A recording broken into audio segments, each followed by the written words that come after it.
Good morning, fellow humanists. My name is Todd Kimball. It's an honor to be your MC this morning. A reminder that humanism is a rational philosophy informed by science, inspired by art, and motivated by compassion. It advocates the extension of participatory democracy and the expansion of an open society standing for human rights and social justice. Our reader this morning is also our president. She joins us from the Zoom world. Please welcome Ann Henderson. Hello, everybody. The reading today is The Legalization of Drugs For and Against. It was written in 2007, so this was before before Oregon did their thing. But anyway, it's written by Douglas Husak and Peter DeMarnofay, my goodness. And it was reviewed by William Hawk at James Madison University. In the United States, the production, distribution, and use of marijuana, heroin, and cocaine are crimes subjecting the offender to imprisonment. The legalization of drugs, appearing in the series For and Against, raises the seldom asked philosophical question of the justification, if any, of imprisoning persons for drug offenses. Douglas Husak questions the justification for punishing a person who uses drugs such as marijuana, heroin, and cocaine. He develops a convincing argument that imprisonment is never morally justified for drug use. Put simply, incarceration is such a harsh penalty that drug use, generally harmless to others and less harmful to the user than commonly supposed, fails to justify it. Any legal scheme that punishes drug users to achieve another worthy goal, such as creating a disincentive to future drug users, violates principles of justice. Peter DeMarnoff contends that under some circumstances, society is morally justified in punishing persons who produce and distribute heroin. He argues a theoretical point that anticipated rises in drug abuse and consequent efforts on young people may justify keeping heroin production and distribution illegal. According to DeMarnoff's analysis, however, harsh prison penalties currently imposed on drug offenders are unjustified. The points of discord between Husak and DeMarnoff's positions are serious, but not as telling as their implicit agreement. Current legal practices and policies which lead to lengthy incarceration of those who produce, distribute, and use drugs such as marijuana, heroin, and cocaine are not and cannot be morally justified. Both arguments against imprisoning drug users and for keeping heroin production illegal merit a broad and careful reading. The United States has erected an enormous legal structure involving prosecution and incarceration designed to prohibit a highly pleasurable, sometimes medically indicated, and personally satisfying activity, naming using marijuana, heroin, and cocaine. At the same time, other pleasure-inducing drugs, such as tobacco, alcohol, and caffeine, though legally regulated for the purpose of consumer safety and underage consumption, can be purchased over the counter.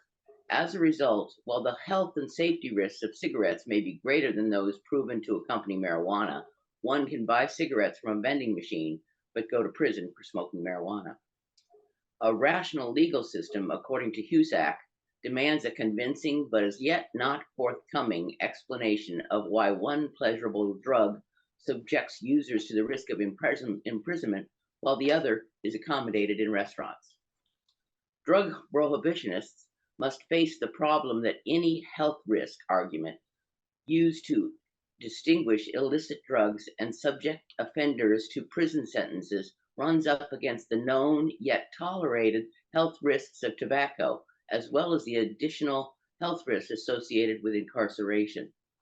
Social costs.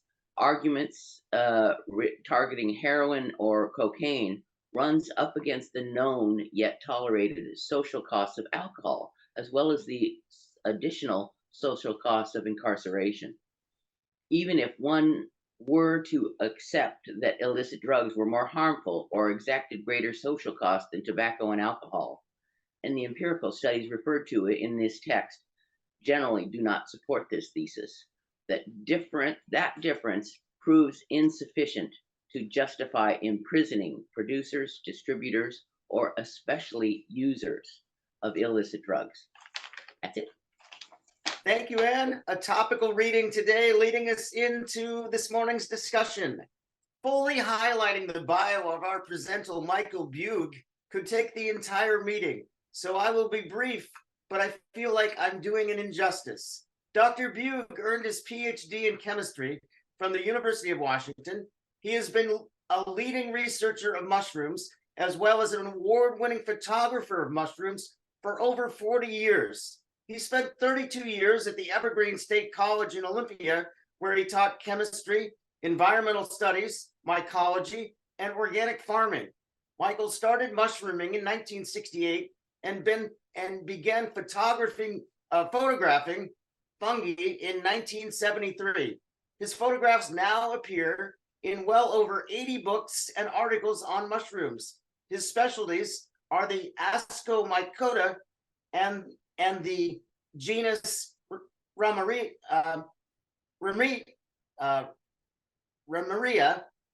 and all toxic hallucinogenic mushrooms. He is currently researching oak-associated fungi of the Columbia River Gorge. He has discovered nearly 100 new mushroom species from a dozen genera. Let's welcome Mr. Michael Beug.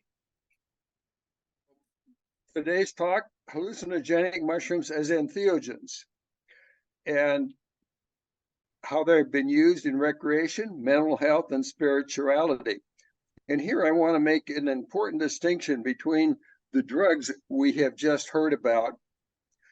With psilocybin, there's no known LD50. That means lethal dose in 50% of the population. They are non-addictive. In fact, they are anti-abusive, i.e., if you try and use psilocybin mushrooms again and again and again, they quit working. So there's no inducement to abuse psilocybin.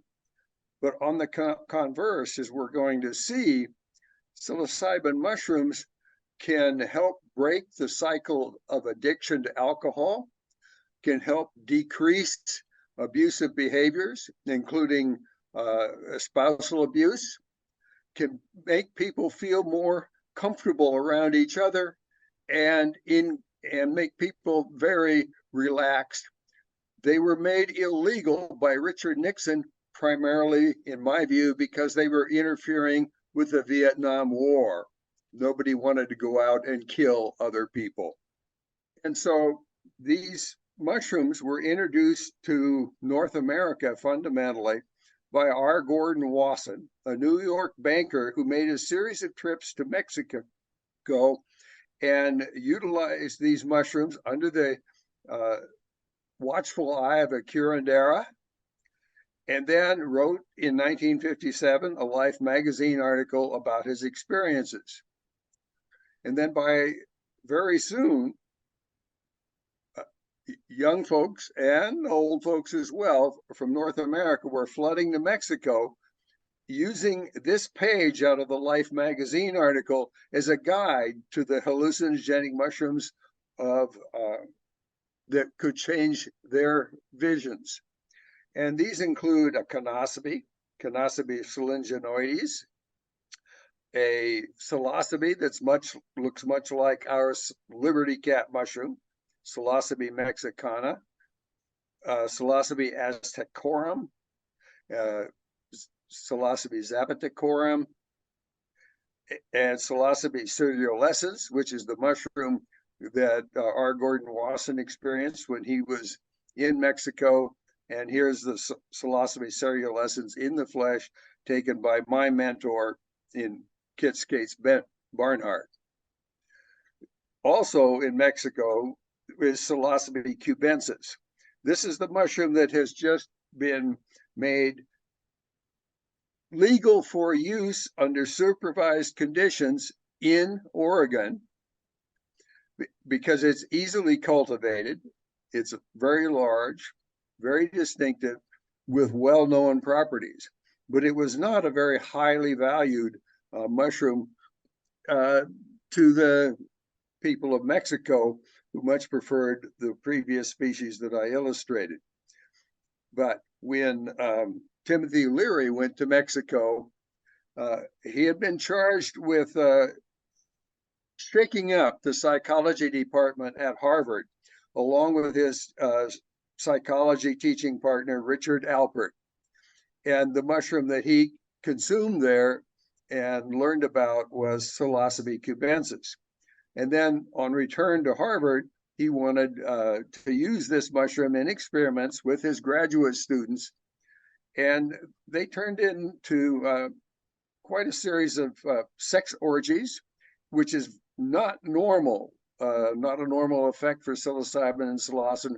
It's much more likely to make people feel laid back and relaxed. But they also did some legitimate research on prisoners in prison and found that the use of psilocybin and psilocin had the potential of a long-term beneficial effect, making the prisoners feel better about themselves, escape from drug abuse and the other demons that had landed them in prison to start with. But Timothy Leary went out in the world spreading these mushrooms with his flower child image, and thus got the mushrooms banned by Richard Nixon, when millions of people in North America, in the United States in particular, started protesting the Vietnam War. Richard Alpert, in contrast, took on the name Ram Dass, which I didn't realize until about 15 years ago, literally means servant of God. And he became deeply religious. He had been a non-practicing Jew, and he went to India and spent much of his life in India. And I finally met him in 1999. I avoided Timothy Leary because I did not like what he had done. Then in 1975, when I was teaching at the Evergreen State College, 3 interesting students showed up at my door at the same fall quarter: Paul Stamets on the top left, Jeremy Bigwood on the top right, and Jonathan Ott, shown with Albert Hoffman. And Albert Hoffman is the person who first accidentally discovered LSD. He was working with lysergic acid from the fungus called ergot, and he was looking for ways of decreasing postpartum bleeding in childbirth. And so, but because ergot causes a gangrenous condition, but he was trying to make a safer drug for childbirth. But he ate lunch one day without washing his hands. And he had enough LSD, which is extremely potent, on his hands to get quite inebriated. Now, he was fascinated by that, and he kept using LSD, as well as psilocybin and psilocin, which he later isolated from these mushrooms from Mexico and determined the structure. And Albert Hoffman provided pure psilocybin and psilocin to Timothy Leary and Richard Alpert at Harvard for their research, and later provided pure stuff to the U.S. Drug Enforcement Administration, who by 1976 was providing it to me as well for my research. But at about this same time, people in the Northwest were realizing that you did not have to go all the way to Mexico to find mushrooms that would change your mind. And this is a photograph in the bottom right, adjacent to my house, where there was a sort of a boggy field. And this is the classical Psilocybe semilanciata search pattern.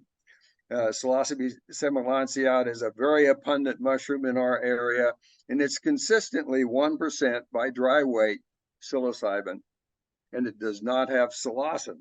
When you consume psilocybin, the stomach quickly turns the psilocybin into psilocin, and the actual active ingredient that causes the mental changes associated with psilocybin and psilocin is psilocin itself, because psilocybin quickly gets converted. Now, as a drug, I vastly prefer psilocybin to LSD because LSD lasts 12 hours and can result in flashbacks. In contrast, psilocybin lasts 6 hours. There's no history of flashbacks. So this is an literally a stunningly safe drug to use, but I use it in the term of drug as an important medicine, not as an important recreational item. It can be dangerous recreationally if not taken with supervision and without friends around. There are mushrooms, not the liberty caps, but the Psilocybe species that grow on wood and associated with wood chips, that can cause a paralytic condition that can last more than 6 or 8 hours. So if you're out by yourself and ingest the mushrooms in the field and then have your limbs paralyzed, you could potentially die of hypothermia before you recovered. And also occasionally people have done things like jump off of a building under the influence of psilocybin and psilocin, do dangerous things for themselves. But recently there was this case of a pilot in distress who tried to commandeer an aircraft, and they blamed it on the fact that he had used psilocybin in the past. And this is a complete misrepresentation of what psilocybin would do. If he had continued using psilocybin, he would have been able to deal with his depression, and he would have never tried to crash that airplane. So this is a case where the press demonizes psilocybin quite incorrectly and quite improperly, because it is an incredibly important medicine.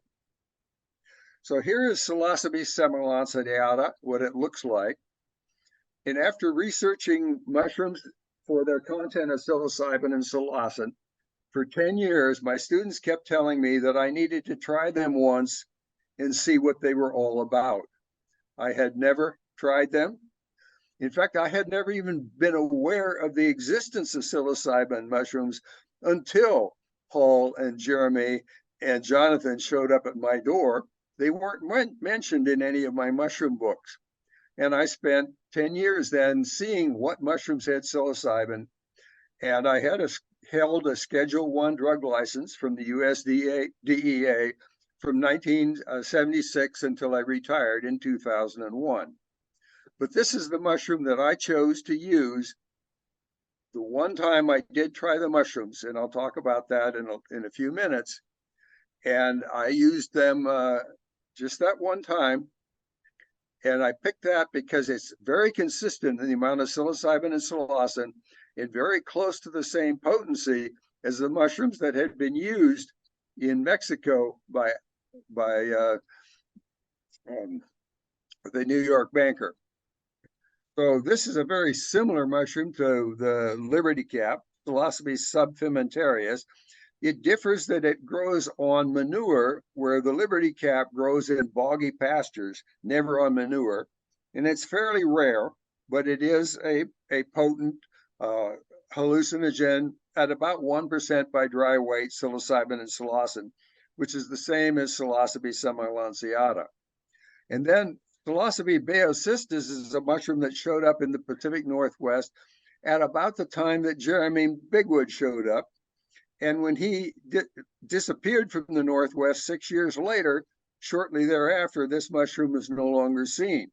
And it's now clear to me that these wood-inhabiting psilocybes like this can get transported all over the country by people interested in psilocybe mushrooms. And indeed, that does happen. Now, psilocybe cyanescens was very abundant when I first started doing the research, and is still very abundant. This almost undoubtedly came over with cattle and horses from Europe with the first settlers. And this mushroom can be 2% by dry weight, psilocybin and psilocin, twice as powerful as the Liberty caps. And it's said to be more visual because it has an additional compound called baeocystin in it, and norbaeocystin. And it's those compounds that might be the ones that cause the paralysis. So this is a mushroom that makes me somewhat nervous to consume, although I have not heard about paralysis from psilocybe cyanescens itself. Psilocybe stuntzii is a fairly weak mushroom that tends to be 0.2 to 0.5% psilocybin and psilocin. And I remember one year I got a call from the Correctional Institute in Shelton, Washington, asking why the prisoners were spending all their time on the prison yard on their hands and knees, and they were picking Psilocybe stuntzii. And it also grows very, very abundantly on athletic grounds like soccer fields, baseball fields, grade school playgrounds, and in front of police departments. Those are all very good places to find Psilocybe stuntzii. And it's named by my student Jonathan Ott and Gaston Guzman, who is he's the world expert, was the world expert on psilocybe. And Dr. Stuntz, who this mushroom was named in honor, was very upset. He did not consider that an honor. He had not learned about the value, and at that time, I did not know the medicinal value of the psilocybe mushrooms. Here's Psilocybe cyanofibrillosa. We found this literally by the thousands in the rhododendron gardens at the Weyerhaeuser company offices between Seattle and Tacoma, but it has disappeared, and it was obviously brought in with the wood chips and is not still around. Psilocybe azurescens was found at the mouth of the Columbia River on the Oregon side in the dune grass at first. It's easily cultivated. Just take a little piece of the bottom and throw it in a pile of wood chips, and you grow Psilocybe azurescens. It's called the flying saucer. It's very similar in chemistry to Psilocybe cyanescens, but even more potent than cyanescens. And this is the mushroom that you're very likely to suffer paralysis from if you indulge in it. And so be very, very careful with Psilocybe azurescens. It's a little too powerful as far as I'm concerned. And Psilocybe alleni is another one of the wooden chip inhabitors. It was originally known as Psilocybe cyanofrisco because it was showing up all around Golden Gate Park in San Francisco. And Psilocybe folliculosa appears of all of these mushrooms to be the only one that was native to the Pacific Northwest. It was here all along, but it's very weak in the amount of psilocybin and psilocin. And here is Psilocybe cubensis in cultivation, and we studied it in cultivation to see how it varied, how the psilocybin content varies with position in the mushroom and with age of the mushroom, etc. So in 1976, my students organized the first international psilocybe mushroom conference. It was held at Miller Sylvania State Park, just outside of Olympia.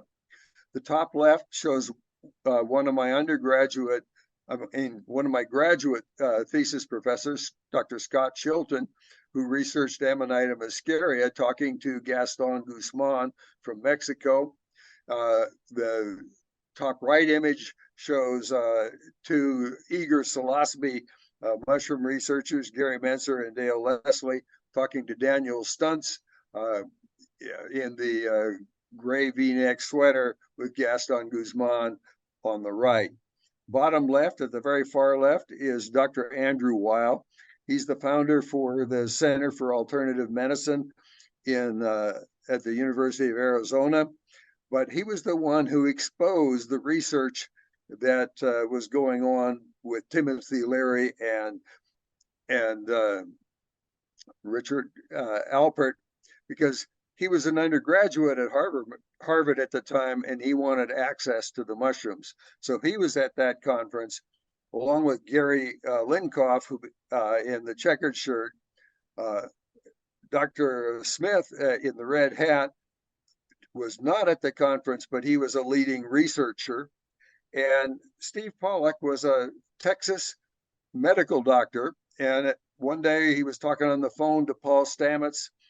Paul heard a shot, and somebody had come to Dr. Pollack's door and murdered him because of his work.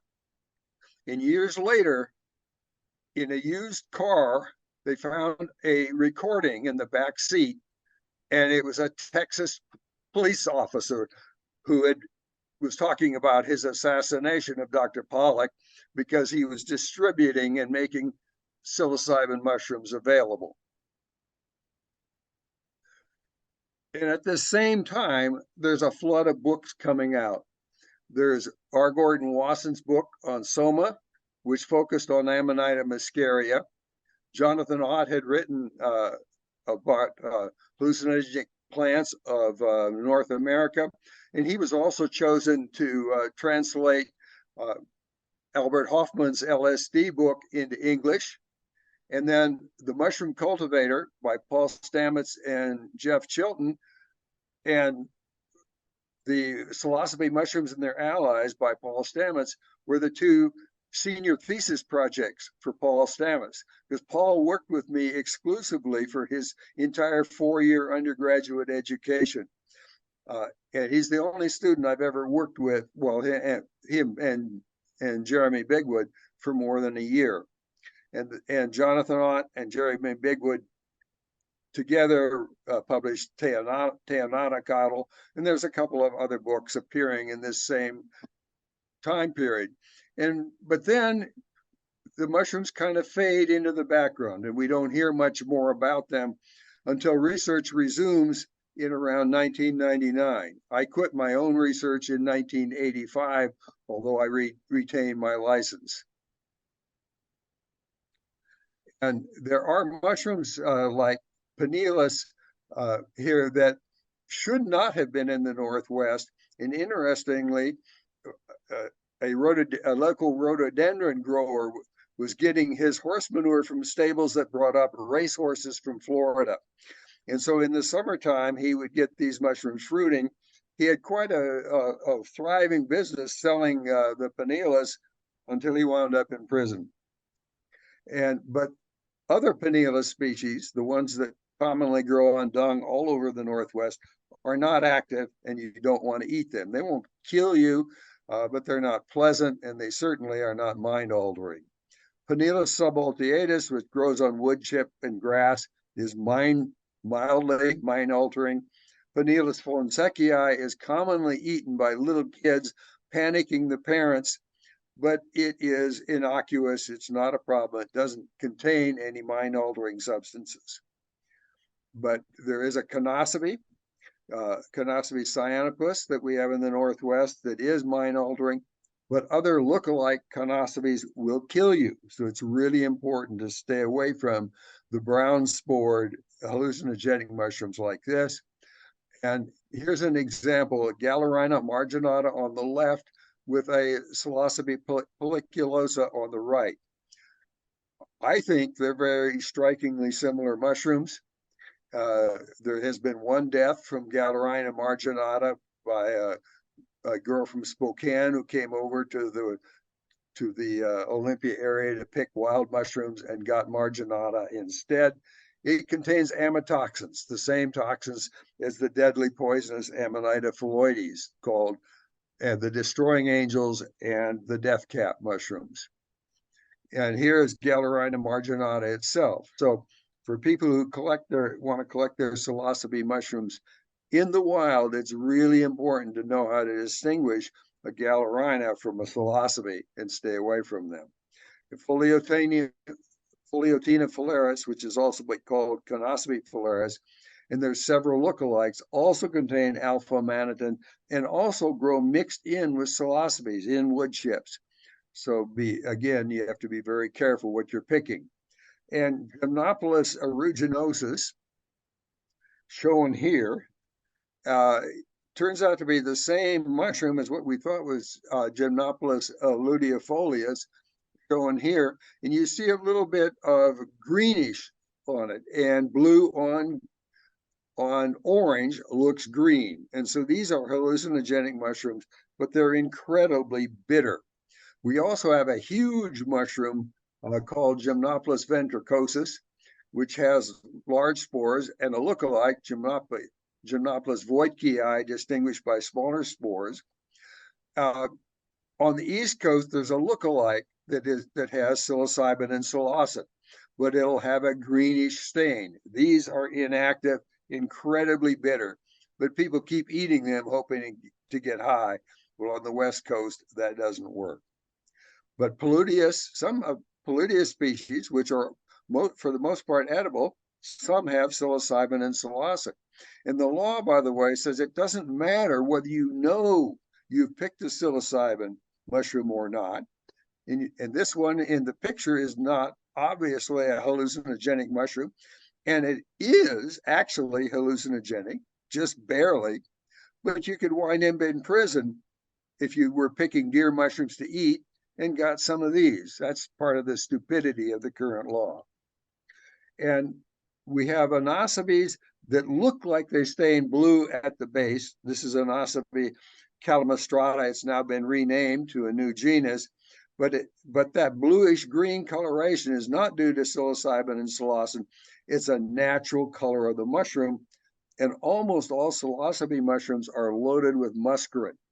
And muscarine causes perspiration, salivation, lacrimation.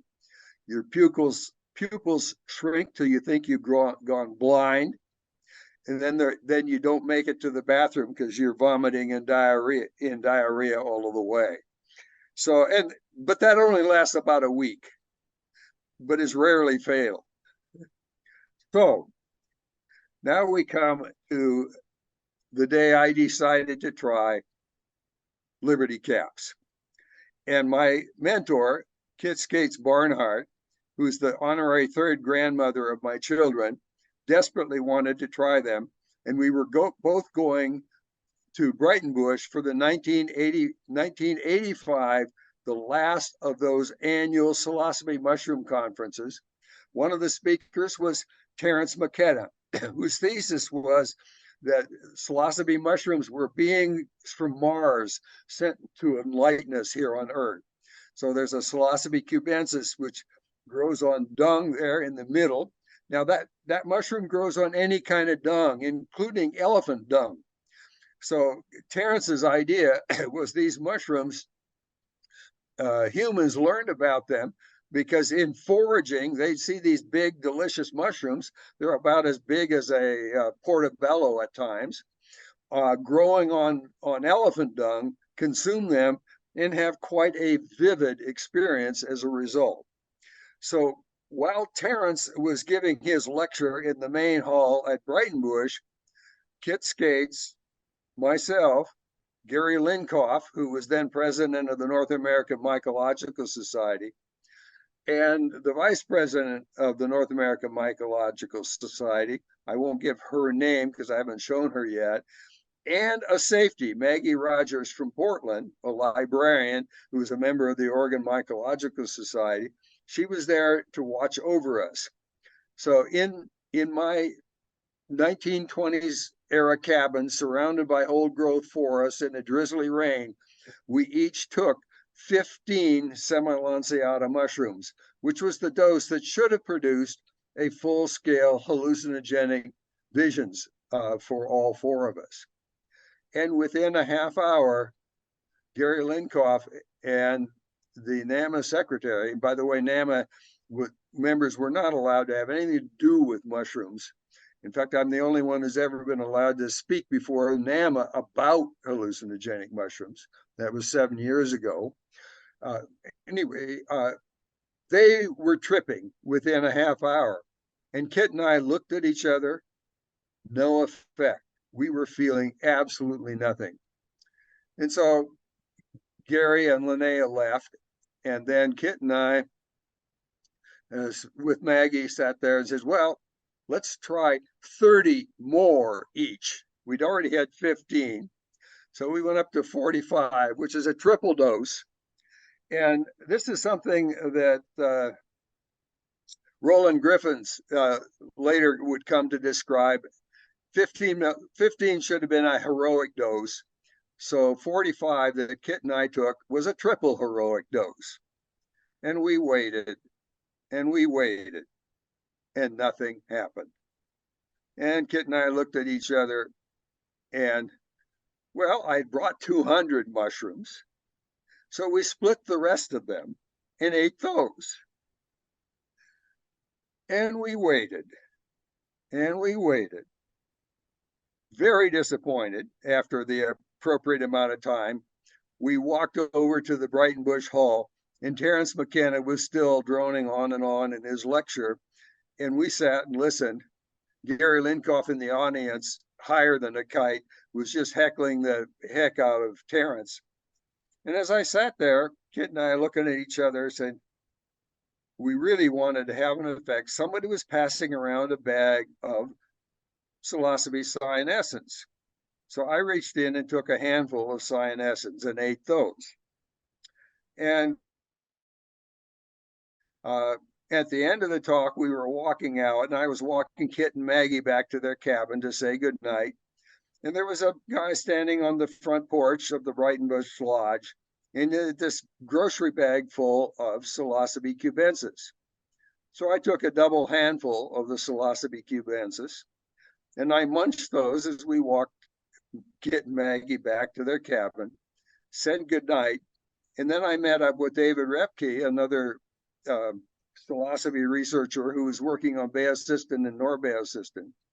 He, like me, is a wine lover, and he had these fantastic David Bruce red wines from California. So we went to his cabin. There were 4 roommates that he had in the cabin, and they were all just sort of sitting around quietly, be-mushroomed, which was the term we used at the time. They were tripping. And the two of us sat and drank those 3 bottles of wine and visited. I'm still incredibly disappointed, but it was time to go to bed.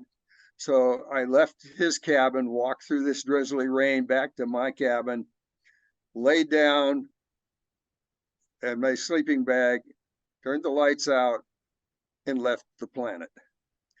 And I got farther and farther away, and I was scared to death that I would never get back. But having researched the mushrooms for 10 years, I knew quite clearly and thought quite clearly, I'll get over this. It's going to last 6 hours and I'll be fine. I opened my eyes, and as soon as I opened my eyes, these incredible, brilliant blue kaleidoscopic visions and my floating through space ceased. I walked over to Kit and Maggie's cabin, knocked on the door.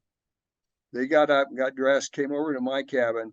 Kit wanted more mushrooms. She was crushed. She had only had a 9-fold dose and nothing had happened. And still nothing had happened when she had gone to bed. So I lay down, closed my eyes, and narrated the visions for them. Meanwhile, Gary Linkoff and Linnea Gilman came back and listened to the visions for about an hour. And when they got tired of that, everyone went to bed. And I sort of slept fitfully with these visions. And at exactly 6 hours after the last mushrooms, I just sort of felt a surge go through my body. I kind of jumped, woke up, then went back to sleep. The visions were over. So at breakfast, I sat down with Dr. Andrew Weil and Paul Stamets at breakfast.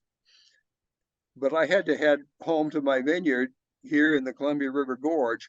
And there's a road, a logging road, straight north from Brighton Bush to my place. And I got on the road, and I got about 15 miles down the road. I was feeling good, but I could not keep the car on the road. And I got totally terrified. I finally pulled the car over, not knowing what I'd do because I was tripping so badly. I got out and looked. It was the left front tire. It was completely gone at that point. I changed the tire and drove on home. And for the next few years, any smell of marijuana, which I never liked and didn't use to start with, or any news about drugs would have a very emotional effect on me. And I long thought that it was the biggest mistake I had ever made. And it wasn't until 2010. Okay. I'll back up for a minute. We had one last conference in 1999 where Ken Kesey and I were the two honored guests at Brighton-Bush. This was just a couple years before Ken died. And psilocybe researchers from all over the world were there. Kristen Rach came from Germany. Sasha Shulgin was a California. He was the inventor of ecstasy and a number of other party drugs. He considered himself a good friend of mine. I did not feel reciprocal in that. My former student, Jonathan Ott, in the upper right-hand corner, looked very aged, even though he's much younger than me. And so here we are gathered for this conference, and I got to sit on the stage with Ken Kesey and the Merry Pranksters and jam with them. And in between sets, Ken and I just sat and visited about old times. So here's the group. There's some famous names. I don't know if there's any way, if this pointer shows up. Here's David Aurora. Here I am. Here's Andy Weil, Gary Linkoff, Paul Stamets, Sasha Shulgin. But everybody involved in mushrooms was there for this one massive party. And Andy cooked up this massive kettle of psilocybe mushrooms of all different species. I didn't take a drop, but I watched this whole crew just be mushroom. We had a costume party, and it was filmed. Supposedly someday that film will be released on Netflix. The whole foray was filmed, and the costumes were incredible. And but it was such a mellow scene. I can't imagine being in a scene where a lot of people were using alcohol. I would have felt my life was at risk. But people using this mushroom, it was mellow, it was peaceful, it was not a sex orgy, it was just reflection, visions, happiness. So in 2010, I saw in the Oregonian a story about Clark Martin, who was depressed over kidney cancer, went back and had one of the early trials at Johns Hopkins of using mushrooms to deal with end-of-life anxiety, to deal with PTSD. And I realized that the mushrooms had permanently changed me to a much more compassionate person. One time. I don't feel I ever need to do it again. The change has been permanent. Now, sometimes the change is only for a year. But compare this to any other drug used for psychological conditions. Drugs that you use daily. This is something that in the worst case scenario, you might use once a month. You might use once a year. But sometimes one session is all that it takes. They have a 70% cure rate with PTSD. It's absolutely amazing. There's nothing like it. So here's a drug classified as no medicinal use. It is not a gateway drug. It's an exit drug from our addiction to global use of addictive drugs. Because after the mushrooms, people lose their craving for the addictive drugs without getting addicted to the psilocybin. And so I wrote about this in two articles that appeared in the summer 2011 issue of Fungi magazine. And then in 2016, they ran another issue talking about the role of psychedelic mushrooms in religion. And the proposition, which I support, is that churches need to start having sessions, initially without any mushrooms at all, but sessions in building compassion, and then introduce the mushrooms and convert this current mess of a society we're in to a compassionate society. Every August, there's this great psilocybe mushroom gathering in Telluride. And I've gone once. That's me in the lower left-hand corner. It's quite an experience. And in Colorado now, at least in Denver, the mushrooms have literally been legalized, not just decriminalized. So people are pushing, they're working for this, and the papers have started to pour out. There must be 100 different universities researching various beneficial aspects of psilocybin and psilocin. And so this is some examples like mystical experiences and getting away from tobacco addiction, extinction of trace fear conditions. Even at low doses, they can be effective, although microdosing is not yet very well studied.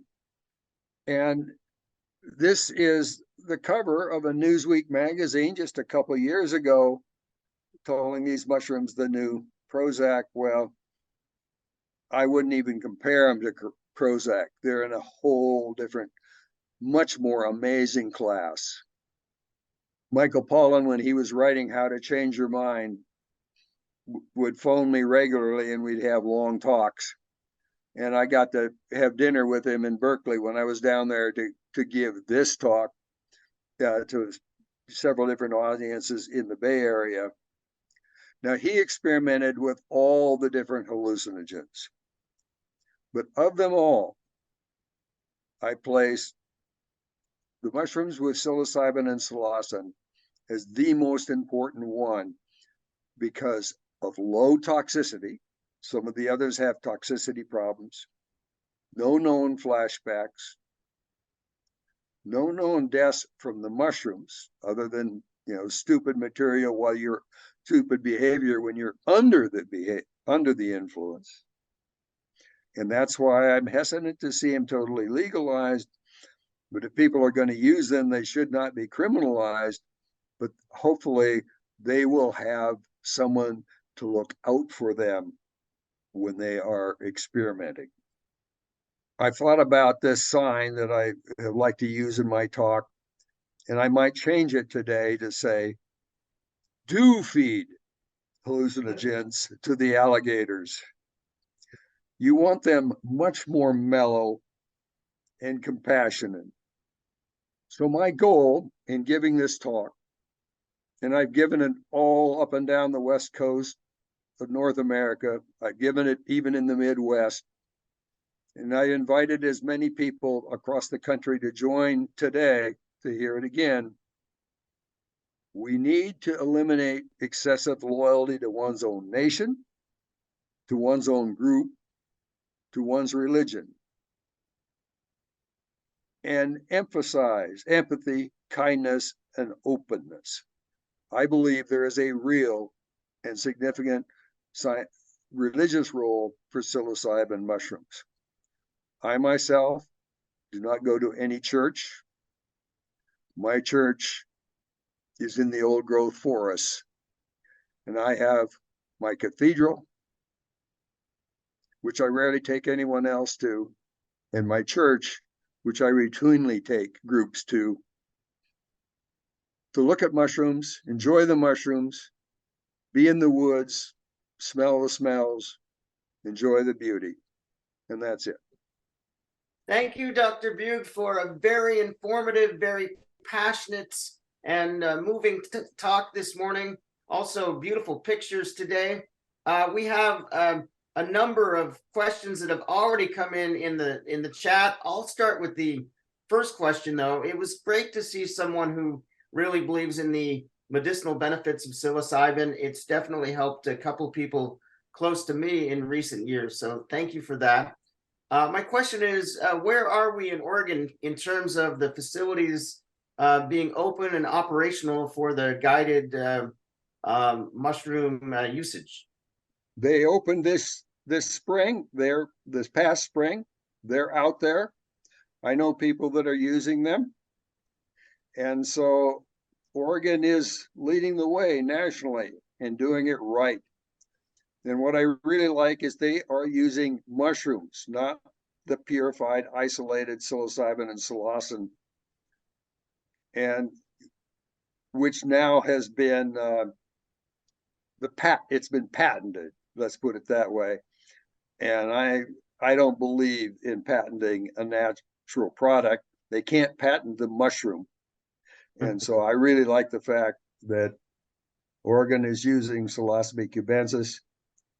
I did a little in that direction. I've supported it 100%. It is underway. I'm hoping that we can finally get it moving ahead in Washington. It almost made it last year. It almost made it in California, but California was legalized. And when I was in California last, it was before their vote, where it did not pass yet. But I think an Oregon type initiative in California should pass now. I would certainly hope.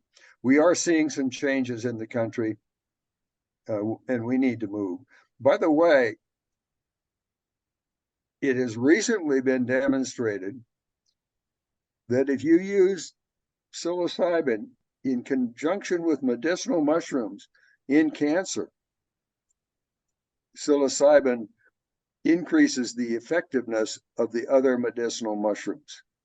I'm just starting a book on that subject. I'll read a question from Hank Robb in the chat.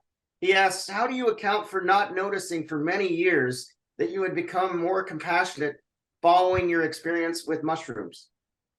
Well, the point is that people would come to me with a problem and I would cry.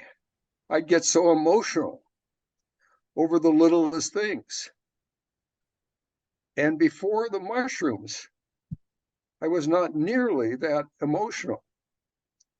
I also became a much more popular professor. I did not tie it to the mushrooms until 2010. But when I look back, I said, my God, that was a changed time. Now, I once considered myself a non-theist, and that is neither an agnostic. A non-theist is someone who doesn't care one way or the other about religion. Now, my religion is nature and the belief in nature. Sounds good. Hank, since you're on screen there, do you have any follow-up questions? Yes. I'm really interested in terminology. For many years, I've belonged to Division 36 of the American Psychological Association, which used to be the division of the psychology of religion. In the 80s, they had an enormous fight over whether religion and spirituality were the same thing. And they decided, no, they're not the same thing. So they became the division of religion and spirituality. Is there a reason that you choose the word religion rather than spirituality as you describe this aspect of your life? I probably should have used spirituality because I claim total non-theism, and people would say, but I'm very spiritual in my approach. I do not believe in a higher power that could care a fig about us, especially a higher power that would let humans and their domestic animals grow to the point where they're 96% of all mammal biomass, leaving only 4% for all the rest. If there was a God, that would not exist. That's my view. Thank you for proving the negative. Which you can't do. Let's go to a question from our live audience at the Friendly House.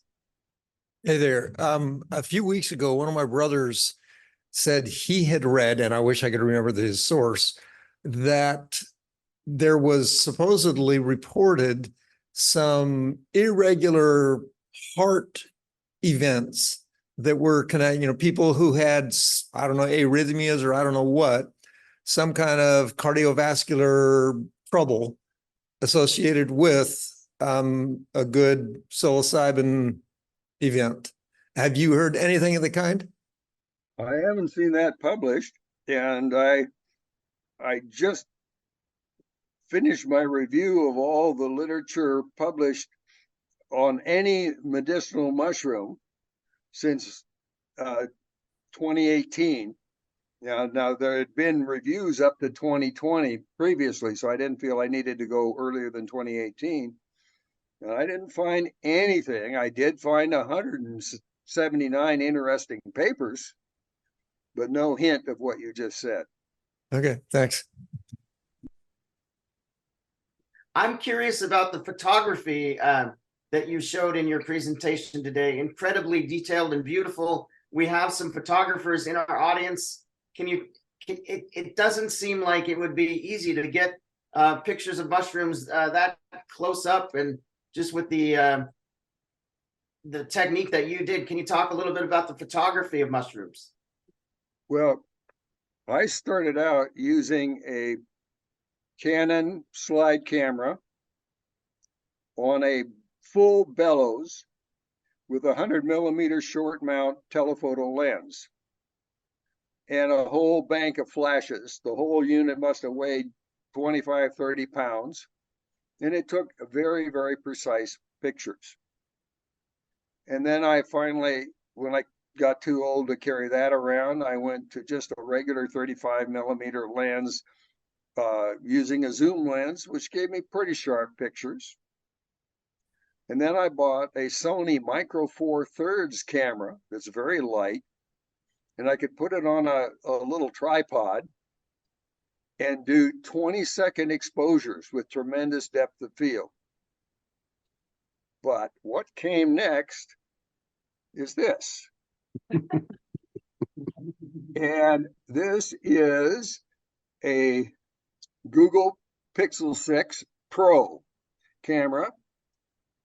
And some of that photography was done with this.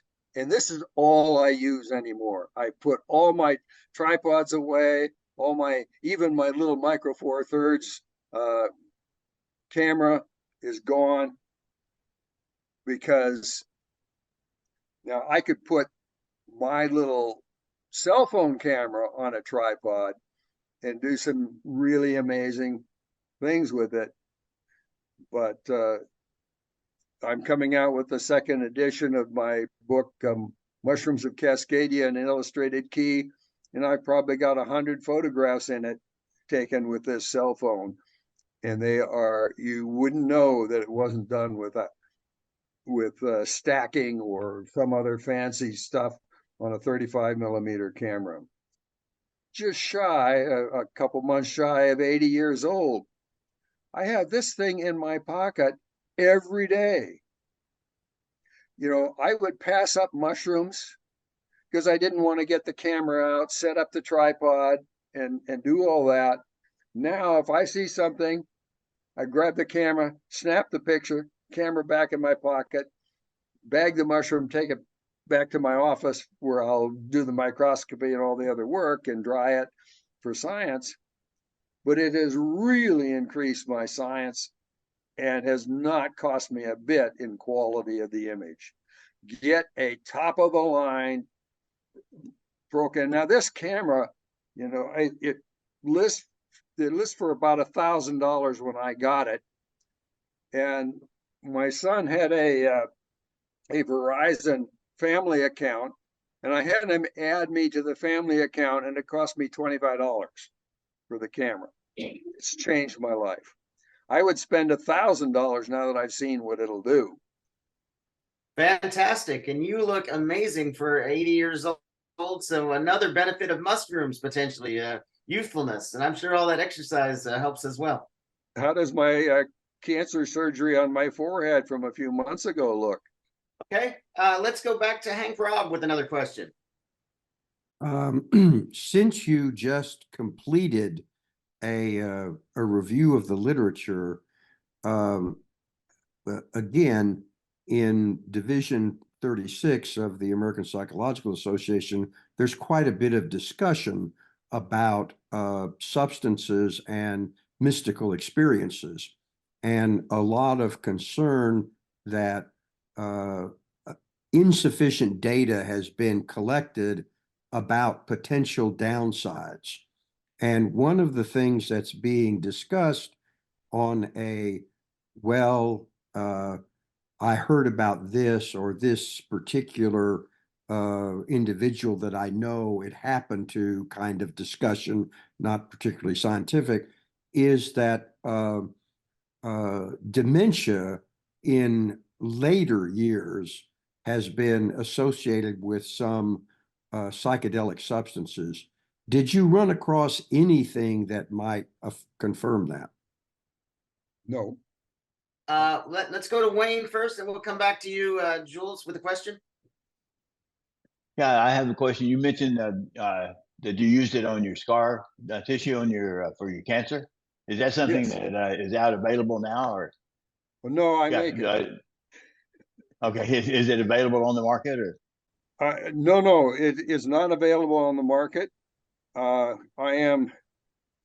have published the recipe in Fungi magazine for people to do it themselves. It's fairly easy to make, and it's based on a mushroom called a Chinese snow fungus, which is actively being researched by many cosmetic companies in the US today as a anti-cancer sunscreen.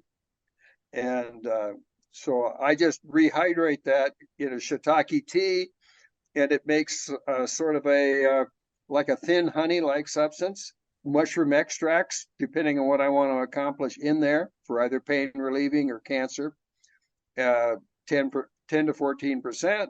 And then I just spread that on morning and night, just a little layer, like 2 drops is what I'm talking about. And also, I was in 2022 in May, somebody asked me to be their advocate when they were diagnosed with metastasized stage 3B lung cancer. And that person had been told that there's no cure. There was one drug that might give her an extra 18 to 24 months to live. Well, it's been 20 months now. The drug failed after 8 days. The mushrooms didn't. Now, that's just one anecdote, but I came up with that recipe based on a friend who was diagnosed with Gleason score 8 prostate cancer in 2010, refused all chemotherapy and radiation, only used mushrooms, fairly low dose, not as sophisticated as what I just did. And he's not in good health today. But this is 2024.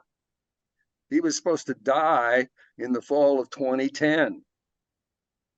And he went on mushrooms. And I've got 5 more friends like that. Now, those are anecdotes. I submitted inquiry to publish a paper, and I've been advised that that the work is so important that it needs to go in the New England Journal of Medicine. I don't know if they'll accept it or not, but I've submitted the inquiry last week.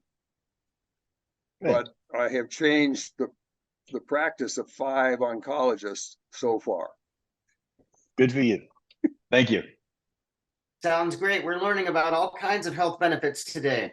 Okay, let's go to a question from Jules with his hand up. Jules, we're back to the short, punchy questions today. I told you I'd get going.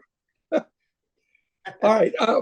Yes, I'm going to take the liberty that everybody else had to end this day discussion Yes, I was raised Orthodox Jewish.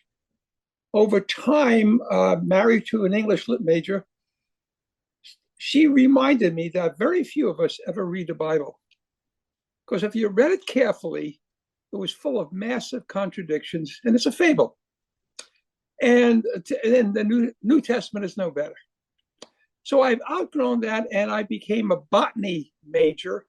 Eventually ended up in pathology, and I became a blood specialist, leukemia, lymphoma, and did clinical work and whatever. So I understood cancer at its lowest levels. What I'm saying is this. When Banting began playing in the lab with petri dishes of molds, and all he had was a petri dish of infectious organisms, and he took some of that mold and put it in that petri dish, and he watched how the petri dish, the portion that got that, got wiped out. It's sort of all the microorganisms that were growing there were killed. So would you consider Banting's original work with penicillin, which to this day is crucial to the survival of all of us, amoxicillin, I mean, there's a whole variety of penicillins, analogous to what you're promoting with the mushroom validity as a go-to option? I also want to indicate before I end, I will be 90 in about 2 months. I'm a Korean War survivor. I'm a cancer survivor, which has no cure. It's a sarcoma, but I refused chemo and I refused radiation, and that was 5 years ago. And I attribute it to phytosterols, which I get every day from taking big pills of pumpkin seed oil, which is a major source of phytosterols. That's my story. Well, by the way, I had read the Bible cover to cover by the end of the 7th grade. Oh, good for you. And I had to join a church in order to get my Eagle Scout award. So I do know a little about religion, and I agree totally. It's outrageous. And the other outrageous part about the Bible is there were a lot of female disciples. None of them are there. Exactly. Yes. So what about Banting? Let's go back to my real comment. Banting's work with penicillin, what's your sense of that? Oh, it's incredible. I mean, that's my inspiration. Good. That's what I wanted to hear. Yeah. Yes. Yeah. Because, and that's the other part of it. There's a little bit more to it. To find the penicillin strain that was powerful enough to extract penicillin and create all these other drugs took enormous research where people from all over the country in World War II were sending in samples. And one sample was way stronger than all the others. And what I have found in my research as a natural products chemist is one mushroom can be very different than the same species, a different collection. And so people that are going out right now, the crave is to harvest turkey tail in the wild. I only use turkey tail from one company where they cultivate it from a strain that they have, where they have studied hundreds of strains and found a potent one. Because no one knows really what's likely to happen if you just go and get something out of the wild. It might be good. It might not. Typically, there's a 10 to 20-fold range of impact. So if I'm going to use something and recommend it to oncologists, I need to recommend something of known consistency so they have an idea what dose. Now, the thing about mushrooms, sort of like psilocybin, if you do a 10-fold overdose of turkey tail mycelium, it's non-toxic. You can do a 100-fold overdose. So the same mushrooms that I'm using in helping people with cancer are mushrooms that you can eat by the pound, and I'm using medicinally by the gram. And so it's not going to do any harm. And in the case of the lung cancer case that I was advising on, the tumor, there was a visible tumor. It had shrunk 20% prior to the start of chemo. Chemo lasted 8 days and failed. 15 days later, the tumor had shrunk 90%. The mushrooms were continued.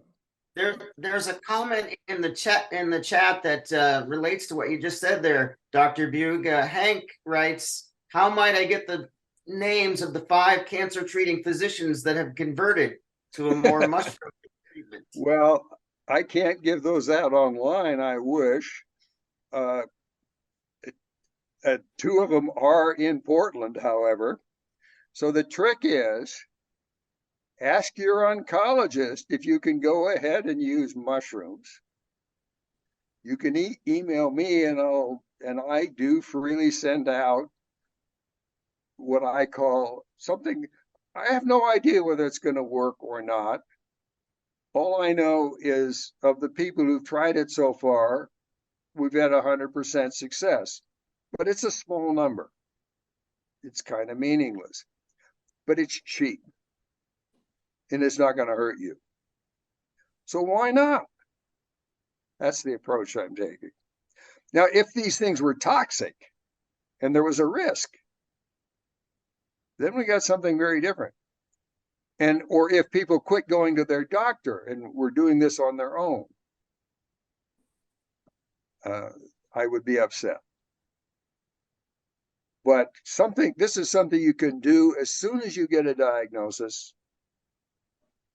and keep doing right up till the time that your chemo is supposed to start. And if it's working, and you'll know, you can just delay the chemo and maybe never have to do it. Sounds great. Okay, so as I get older, my physician is recommending anti-cholesterol medication, which I've tried and had bad side effects, and also osteoporosis medication. Do you know of mushrooms working on either of these maladies of the old age? Yeah, all of them. The thing about the mushrooms, and the thing that doctors don't like, is there's a whole lot of drugs that are going to do a whole lot of things in every single one of these mushrooms. Virtually all of them are antioxidant. They are anti-inflammatory. They help deal with diabetes. A couple of them are risky for the heart, and I outline that. And there are some things that I do not know how to tackle. Like my brother has amyloid disease, and the amyloid disease ate his heart. He had a heart transplant about 8 years ago. Now it's eaten his stomach. He no longer has an operational stomach. And now it's attacking other organs. And the mushrooms don't slow it.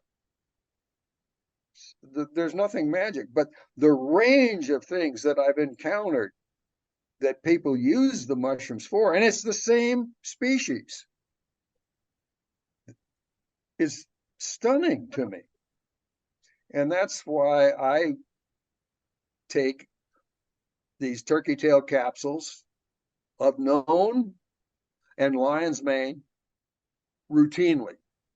And I've been doing it for 14 years now.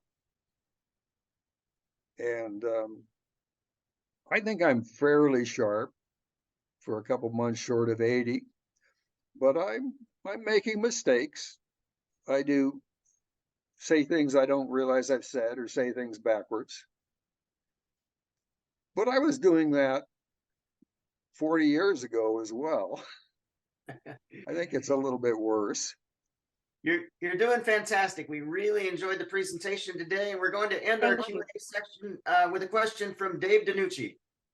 Actually, it's kind of a long question, so maybe this isn't the best time. Maybe I should ask afterward, but I'll go ahead and kind of start with it.